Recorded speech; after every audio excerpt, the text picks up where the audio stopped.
Mga kameryenda, pinuntahan po natin ang paboritong gotohan ni Sir J. Sam Recinto, ang sikat na food vlogger ng Lipa.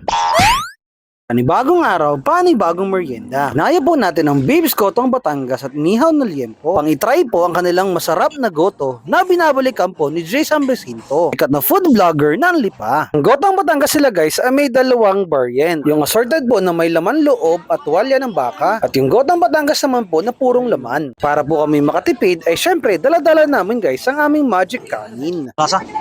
Price ga. Ayos, ayos. Kiyan na, sarap. Ali, sarap na. Malasa sa buhay na. Pagdating pa lamang guys sa sabaw po na kanilang goto ay talagang panalong panalo. Malasang malasa po ito, tamang-tama sa mainit na kanin. Hindi po ito malansa. Napaka-clear guys ang kanilang sabaw. Ang laman loob, tuwalya at laman po ng baka na ginamit dito ay talagang malalambot at very good in quality. At sa dami po ng serving sa kanilang goto ay tiyak na mapapa-extra rice ka. Kita nyo naman guys, sa kanya-kanya ka po kami subo at kain habang ine-enjoy ang masarap na goto ng Babes. Kung mga gusto mong dumayo sa gotohang ito, hanapin nyo lamang po yung signage ng Barangay Lumbang. Katabi lamang po ito ng mismong tindahan.